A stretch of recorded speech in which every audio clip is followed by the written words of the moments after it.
Accueillez-nous, voici un nouvel épisode sur la construction de notre projet fou où nous avons croisé une vieille Volga 21 et une Bugatti Chiron neuve. Oui, cette histoire s'est beaucoup prolongée et ces 2 dernières années, nous avons tout refait plusieurs fois. Mais aujourd'hui, on peut dire que nous sommes dans la dernière ligne droite. Bon visionnage!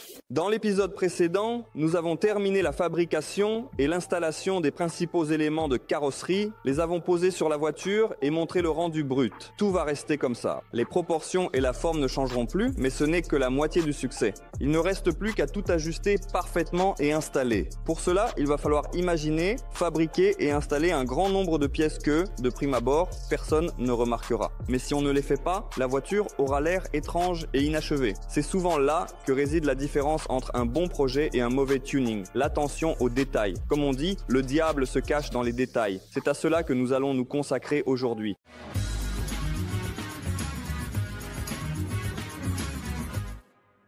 C'est maintenant au tour des portes. Quand nous avons posé la coque, les portes ont cessé de s'ouvrir. Nous avons longtemps cherché où était le piège et ce qui clochait. Et puis, nous avons compris que c'est la coque qui bloque la porte. Il s'avère donc qu'il faut découper la porte selon ce pli de notre garniture en plastique. C'est ce que nous allons faire maintenant. Après avoir tracé la ligne sur laquelle nous allons découper la porte, en fait, il s'agit de la ligne du seuil. Nous la retirons, la posons sur la table du chirurgien et la préparons pour l'opération. Pour cela, nous retirons tout l'intérieur pour ne pas couper accidentellement quelque chose en trop. 5 minutes plus tard, nous avons retiré câblage et lève-vitre, puis marqué la ligne de coupe et commencé à découper. Je suis libre, vraiment libre, comme un oiseau qui s'envole dans les forêts profondes, planant sans contrainte. Je suis enfin libre. La difficulté vient du fait que ces portes sont en aluminium. Et si elles avaient été en métal, je pense que cela aurait été beaucoup plus simple. On aurait découpé, façonné le bas à la forme voulue et soudé le tout. Nous n'avons pas encore appris à souder l'aluminium. Oui, on pourrait demander à d'autres spécialistes de nous aider, mais nous avons choisi de tout faire nous-mêmes. Nous allons donc utiliser une méthode de réparation différente, tout recoller avec un matériau composite. Nous avons découpé ce côté, le côté intérieur, et allons fabriquer toute la partie inférieure en composite, puis coller ces 2 éléments, le revêtement extérieur et la garniture intérieure de la porte. Concernant l'ouverture, ici, notre revêtement en fibre de verre s'ajuste plutôt bien au seuil d'origine BMW. En principe, ici, nous allons combler cette distance, la renforcer et prolonger le seuil jusqu'à ce point. Et ici aussi, nous allons réaliser un revêtement en fibre de verre. C'est-à-dire que nous allons laisser l'ouverture BMW d'origine en métal sans souder ni modifier le rebord. Et ici, nous allons installer un revêtement en fibre de verre qui aura la forme dont nous avons besoin, ce qui garantira un ajustement parfait de la porte à l'ouverture. Nous réparons tout à l'aide de la fibre de verre parce que nous avons acheté beaucoup de résine et de mat de verre et nous ne savons pas quoi en faire. Nous travaillerons avec lui. Et maintenant, passons à la partie la plus intéressante. Une technologie que je pense, la plupart d'entre vous n'ont jamais vue. Pour être honnête, moi-même, je viens tout juste d'en entendre parler. Mais elle est vraiment super fiable, relativement simple et peu coûteuse. Elle durera 100 ans. Je vous le garantis. C'est exactement ce qu'Andriuka a dit. Une douce mélodie de musique joue en fond sonore, créant une ambiance agréable et enveloppante qui accompagne discrètement la scène. La technologie d'assemblage de la porte en aluminium sera la suivante. Tout autour des parties à coller, nous avons percé des trous à travers lesquels, selon l'ancienne technique oubliée du macramé, nous avons passé une petite cordelette de roving. Nous avons défait le tissu de verre roving et fabriqué une cordelette. Nous avons cousu tout le périmètre avec de tels points dans les 2 sens et, à certains endroits, nous avons littéralement assemblé les pièces en aluminium. Ensuite, tout cela est imprégné de résine polyester et recouvert de mat de verre. Au final, la résine s'infiltre dans notre trou, imprègne la cordelette des 2 côtés et le métal se retrouve non seulement collé, mais aussi littéralement cousu. C'est une technologie assez intéressante et plutôt fiable. Mais, pour être sérieux, c'est vraiment une méthode qui fonctionne. Cela s'appelle un rivet composite. La porte elle-même est en aluminium. C'est ce matériau qui a renforcé la structure principale, le panneau riveté, puis enveloppé de tissu de verre et recouvert la zone réparée du même tissu. Nous avons une carrosserie en aluminium, solidifiée par un composite. Dans l'épisode précédent, nous avons décidé d'allonger un peu l'aile avant, ce qui signifie qu'il faut maintenant rallonger le seuil. C'est ce à quoi nous nous attelons. Nous commençons par retirer les seuils de la carrosserie. Ici, tout est très simple car la forme du seuil est basique. On l'a découpé et ajouté la partie manquante.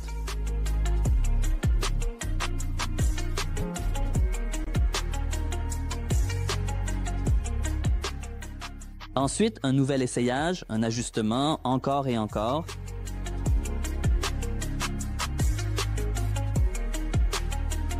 Après une demi-journée, la porte est parfaitement en place, s'ouvre sans problème et l'espace avec le seuil ressemble à celui d'usine. Il reste à obtenir le même résultat, mais avec l'ouverture. C'est là qu'entre en jeu la fibre de verre habituelle, la résine et de longues heures d'ajustement. Après avoir réussi à créer une transition fluide entre les deux seuils, nous nous occupons de l'ouverture où se plaque le joint d'étanchéité.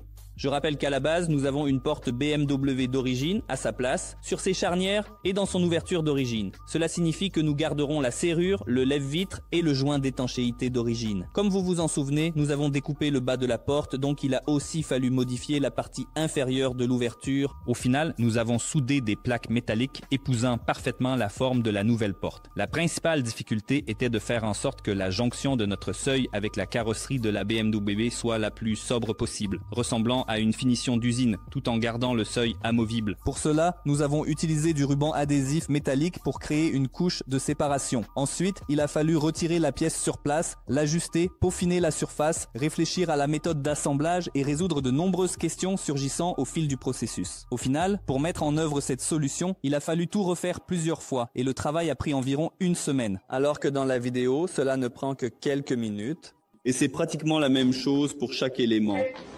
Nous avons découpé la porte, l'avons ajustée à notre nouvelle ouverture, réalisé un jeu minimal et maintenant nous allons installer la poignée de Volga sur notre porte censée venir d'une Volga.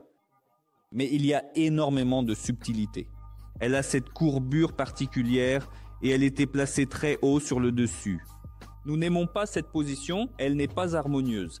Nous allons installer la poignée à l'emplacement d'origine, là où se trouvait la poignée de la BMW. Notre poignée nécessite des modifications.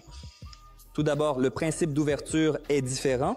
Ici, on appuyait sur un petit levier, alors que sur la BMW, c'est un câble qui est tiré. Nous avons résolu ce problème en modifiant la poignée de Volga. Version d'essai, voici le résultat. Nous avons limé les extrémités des poignées au point de contact afin de modifier l'inclinaison. Mais cela reste insuffisant pour que la poignée soit dans la position souhaitée. C'est pourquoi nous avons fabriqué ces plaques qui seront collées ici selon la méthode que nous connaissons. Et ici, nous avons donné à la poignée l'angle nécessaire. Voici comment fonctionne notre mécanisme. Elle s'ouvre désormais à l'aide d'un bouton. Et voici les supports qui vont donner aux poignées l'inclinaison dont nous avons besoin. Et ici, selon la technologie bien connue de tous, nous allons insérer et coller ces bouchons en plastique, puis les assembler avec la porte elle-même. Si l'on revient un peu en arrière, on peut voir comment ont été fabriquées ces entretoises qui ont permis de donner la bonne position aux poignées. Ici aussi, tout est extrêmement simple. D'abord, nous avons recouvert les emplacements de montage avec du ruban adhésif en prenant une marge, puis rempli de fibres de verre. Une fois sèches, nous obtenons des entretoises parfaitement adaptées à l'emplacement de fixation de la poignée. Nous finalisons la forme après avoir installé tout cela sur la porte. C'est ce à quoi nous nous sommes attelés.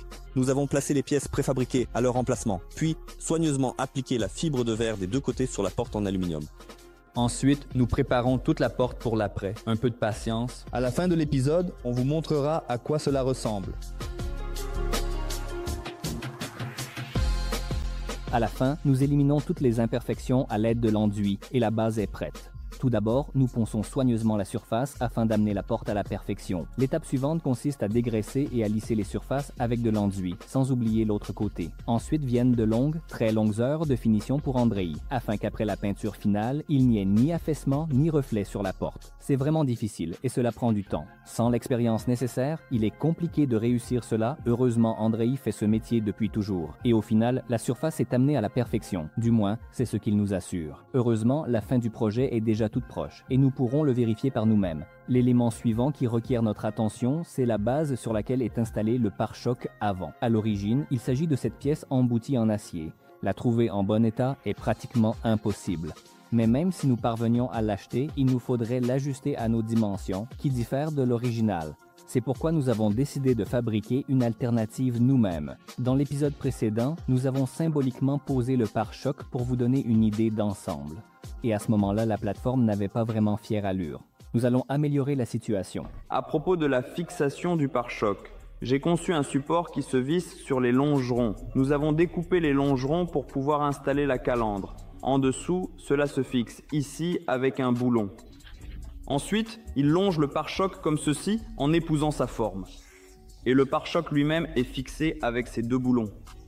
Ici, j'ai soudé sans vergogne ces équerres, parce qu'au départ, la fixation ne se faisait que sur ces plaques transversales. Et ces extrémités, ces oreilles, bougeaient beaucoup, elles étaient instables, il leur manquait de la rigidité. J'ai regardé et dans l'original, la fixation se fait à peu près de la même manière, c'est-à-dire qu'ici, il y a un support qui maintient cette oreille pour qu'elle ne bouge pas. Voilà à quoi ça ressemble. Et par-dessus, tout cela est recouvert d'un cache en fibre de verre. Et pour la soulager un peu, j'ai décidé de coller ici une sorte de renfort, une nervure qui reprend la forme du pare-choc. Et cette plaque est ensuite fixée en dessous par deux boulons ici, et elle maintient aussi les ailes pour qu'elles ne bougent pas. Là non plus, rien de compliqué, et ça n'a pris que 2 ou 3 jours, André. Sur la plaque en fibre de verre, nous posons un élément qui reprend la forme du pare-choc. Nous l'avons découpé dans de l'aggloméré, mais cela n'a pas vraiment d'importance, puisque cette pièce est entièrement recouverte de fibres de verre et ne sert qu'à donner la forme nécessaire. Enfin, lorsque l'élément est prêt, nous l'apprêtons avec les portes préparées. Enfin, nous passons à la partie la plus intéressante, celle pour laquelle nous nous sommes réunis aujourd'hui, à savoir la fabrication et l'installation du mécanisme avec le cerf escamotable. C'est, pour ainsi dire, notre réponse à Rolls-Royce. Mais pour intégrer ce mécanisme dans le capot, il nous faut d'abord un capot correct. Au départ, le plan était de conserver le renfort de capot en aluminium de la BMW et d'y coller la coque en plastique provenant déjà de la Volga. Mais ensuite, je me suis dit, comment coller de l'aluminium avec de la fibre de verre? Et puis, il n'est pas en très bon état, il est même déchiré à certains endroits. C'est pourquoi nous allons aussi le fabriquer en fibre de verre, ce sera plus fiable et plus simple. Et on va mettre un peu de mastic sur tout ça, recouvrir avec du ruban adhésif en aluminium, puis mouler cette partie intérieure du renfort. C'est parti. Oui, l'idée principale ici, c'est de conserver les éléments essentiels du renfort d'origine, c'est-à-dire les emplacements pour les charnières et la fixation des serrures. Cela simplifiera grandement les choses à l'avenir, et la voiture gardera une structure presque d'usine, fiable, si l'on peut dire ainsi. Pour cela, nous avons décidé de faire un moulage du renfort d'origine, puis de le combiner avec la garniture de capot de la Volga. Auparavant, un renfort de capot en plastique de BMW avait été fabriqué et en théorie, une coque en plastique de Volga devait venir s'y adapter. Mais la largeur du capot chez nous est un peu comme ça. Oui, le capot de la BMW est nettement plus large, donc il va falloir fabriquer un nouveau renfort en se basant sur les principales surfaces. Autrement dit, pour que le capot fonctionne comme l'original, il nous faut déplacer les supports de fixation des charnières et des verrous. C'est ce à quoi nous nous attelons, en retirant tout ce qui est superflu à l'aide de la meuleuse. À ce stade, il est devenu évident que les charnières ne correspondent pas du tout à notre dimension. Il va donc falloir les déplacer un peu, c'est-à-dire les rapprocher légèrement l'une de l'autre. Ici, tout est extrêmement simple. On a dévissé, mesuré, tracé les repères, puis percé, ensuite agrandi les trous, soudé les écrous pour obtenir un filetage, et après une demi-journée d'André, nous avons des supports élargis et solides sur lesquels les charnières sont fixées de manière fiable. Après cela, nous fixons les charnières sur le renfort en fibre de verre, faisons un essai et nous dirigeons vers le capot. Sur la voiture, j'ai soudé ce renfort inférieur qui provient de la BMW. Il a toutefois fallu le raccourcir et ajuster les emplacements des charnières. Les charnières étaient positionnées sur un autre plan, c'est-à-dire sous un autre angle, et le capot de la BMW est beaucoup plus large. C'est pourquoi ici, il y a la jonction de ces deux renforts. Collé avec une pâte adhésive, je l'ai fixé directement sur la voiture, positionné le renfort et appliqué la pâte. Ensuite, j'ai soigneusement fixé la coque en plastique du renfort à l'aide de plusieurs vis autoforeuses en veillant à bien les serrer. La situation est d'ailleurs très similaire pour la partie avant du dispositif. Ceci est resté d'origine, provenant de la BMW. Et ici, ça ne s'ajuste pas très bien. J'ai poncé ici et je vais renforcer avec de la fibre de verre. Il n'y aura pas de croix de renfort, il y aura seulement deux bandes sur les côtés. C'est une mousse spéciale qui n'est pas attaquée par la résine polyester. Avec elle, on crée ces deux renforts et tout cela sera recouvert de fibres de verre. Après qu'Andrei a exposé le plan des prochaines étapes, il s'est immédiatement mis à l'exécuter lui-même. C'est de l'or, pas un simple maître. Au final, nous obtiendrons un capot solide et léger en fibre de verre, pratiquement éternel. Au moins, il ne pourrira pas et ne rouillera pas, c'est certain. Donc nous avons le capot, il ne reste plus qu'un détail à régler. Il faut maintenant imaginer, concevoir et fabriquer un mécanisme qui fera sortir et rentrer la statuette du cerf. Au final, elle doit ressembler à ceci. Tout d'abord, nous devons assembler un prototype pour le tester et identifier ses points faibles. Nous fabriquons le prototype à partir de matériaux de récupération disponibles que nous pouvons travailler dans notre atelier. Et une fois que nous aurons obtenu un modèle fonctionnel, nous commanderons la découpe dans des matériaux appropriés et adaptés. Sacha Makarski nous a beaucoup aidé dans le développement de ce mécanisme. C'est lui en fait que vous voyez à l'écran. Peu de gens le savent, mais il a participé à de nombreux de nos projets tout en restant dans l'ombre. Après avoir étudié la question, il est devenu clair que des mécanismes similaires pour la Volga avaient déjà été réalisés avant nous. Mais pour moi personnellement, la forme et la taille de la trappe qui se trouve sur le capot et plus précisément en plein milieu bien visible jouent un rôle très important. Et la tâche principale ici était la suivante. La trappe devait être aussi petite que possible, c'est-à-dire juste assez grande pour que le cerf puisse passer à travers en position verticale, pratiquement sans aucun jeu. Pour réaliser cette idée, il est devenu évident que le cerf devait se trouver dans le mécanisme et sortir en position verticale, puis seulement après prendre une position horizontale. En conséquence, le mécanisme ne peut pas être plus petit que la taille du cerf lui-même. Mais, à mon avis, c'est très important et fondamental. Je ne voulais vraiment pas gâcher l'apparence avec une énorme trappe de forme étrange. Oui, au final, le mécanisme s'est avéré encombrant. Mais quelle importance s'il est caché dans le compartiment moteur que personne ne voit. Mais une énorme trappe LED est visible de tous et gâche l'apparence chaque jour. C'est cette logique que nous avons suivie.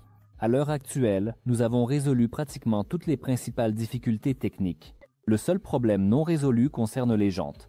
Il n'existe tout simplement pas de solution prête à l'emploi qui répondent à nos exigences. Et ce n'est pas étonnant car très peu de gens se lancent dans de tels projets. Mais tout le monde fait l'entretien de sa voiture. Après que Sania a assemblé le prototype, nous le transmettons à Andriuka. La première chose à faire est de découper la trappe. Pour l'instant, cela a été fait grossièrement et avec une marge de sécurité.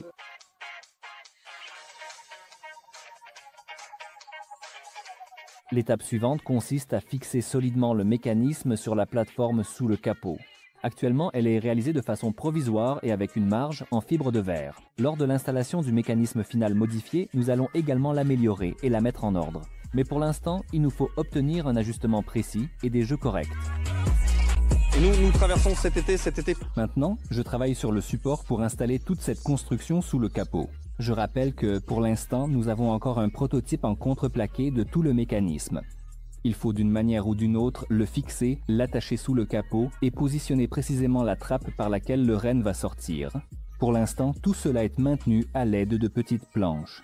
Il est tout à fait clair qu'il faut absolument déplacer la trappe un peu plus vers le pare-brise. On s'est trompé lors de la première estimation, mais bon, ce n'est pas très grave. Et il y aura bien sûr un long travail d'installation à prévoir pour que le renne sorte vraiment à ras du capot. Pour l'instant, il est encore trop enfoncé, il va donc falloir ajuster cela avec soin.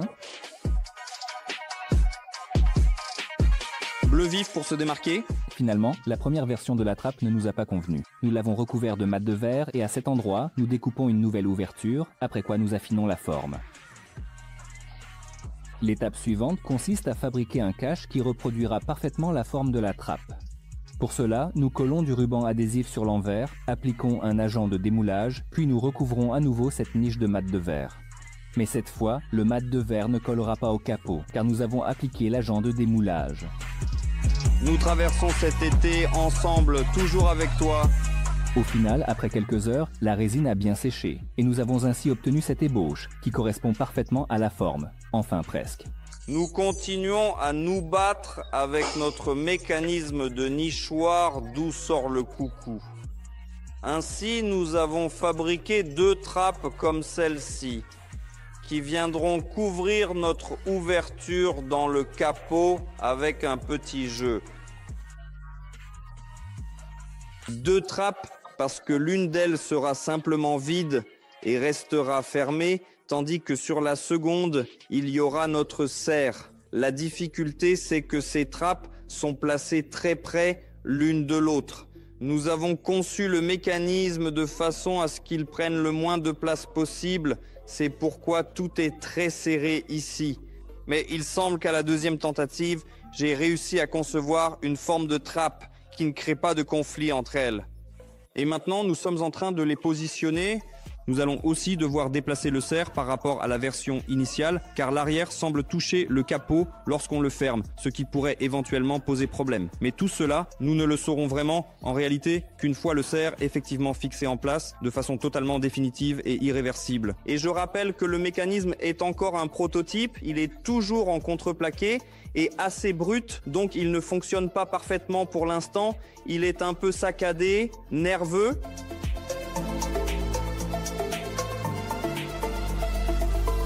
Pour une petite semaine jusqu'au deuxième, voilà à quoi cela devrait ressembler, une trappe vide et l'autre trappe d'où surgit le cerf.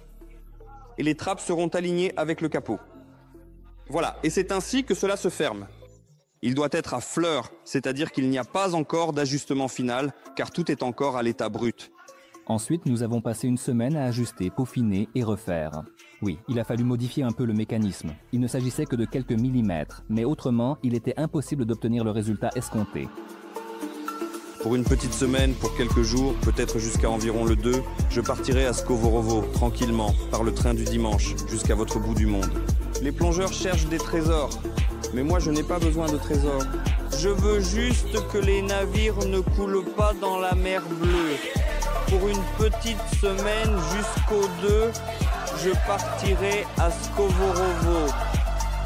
Je veux juste que dans la mer Bleue, les navires ne coulent pas.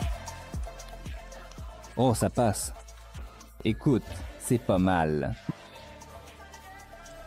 Pas mal. Vraiment bien. Oui, ça passe bien. Tout est super. Dans notre mécanisme escamotable, nous avons décidé d'implémenter une fonction de protection. Lorsqu'on touche le renne, un capteur tactile s'active, ce qui sert de signal pour le rétracter et refermer la trappe. Notre bouton tactile classique préféré.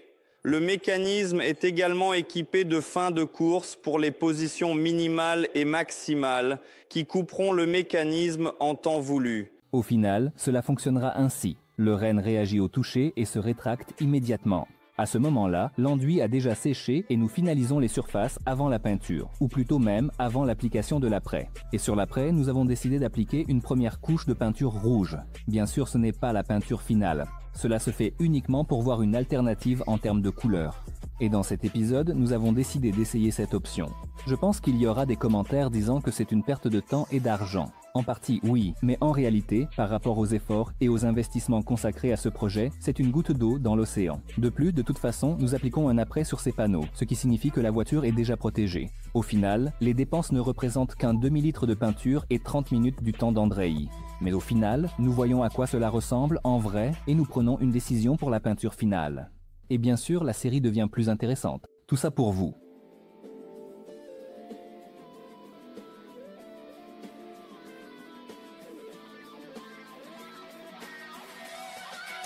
Hier, c'était vraiment la plus belle journée que j'ai vécue depuis longtemps.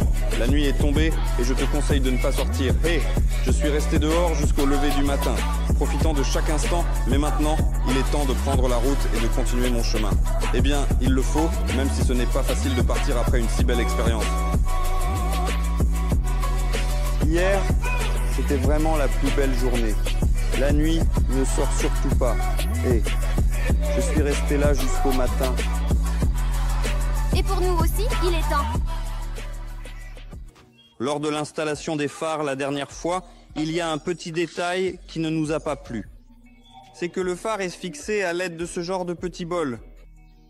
Elle est nécessaire pour régler, ajuster la direction de la lumière et le phare dépasse beaucoup par rapport à cette bague chromée. Il ressort vraiment, c'est-à-dire qu'il n'est pas du tout enfoncé vers l'intérieur.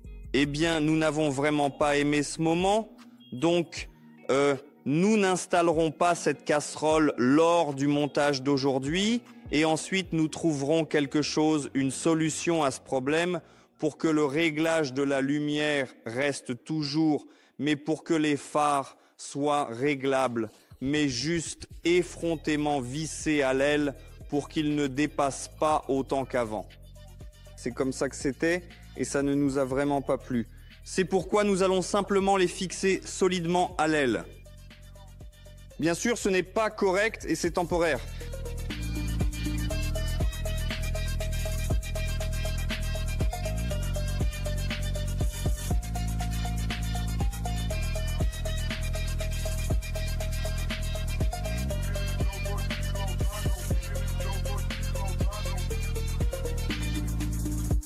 Nous avons aussi commandé ces baguettes chromées neuves qui se fixent ici sur le dessus de l'aile.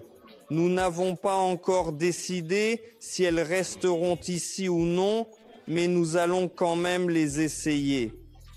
En vérité, à première vue, elles semblent de qualité parfaite, mais si l'on regarde de plus près, elles reflètent beaucoup la lumière et sont assez tordues. Et encore une fois, si on doit en installer, il vaudrait sans doute mieux en mettre d'autres. Mais où en trouver d'autres, alors que même celles-ci ont été très difficiles à obtenir? Bon, pour l'instant, on va les fixer ici et ne pas prêter attention à leur qualité.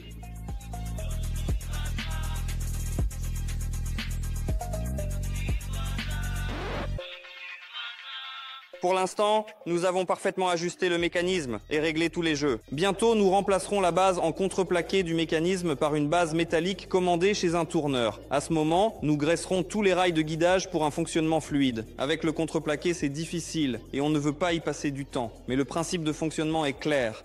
Je pense que beaucoup se demanderont combien nous coûtent ces petits jouets.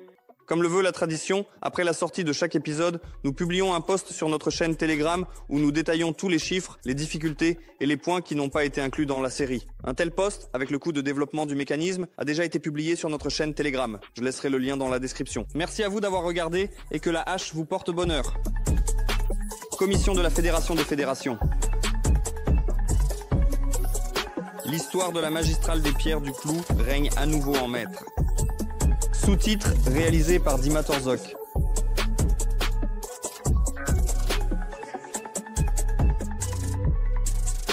Il est 3 heures qu'on m'appelle pour fêter.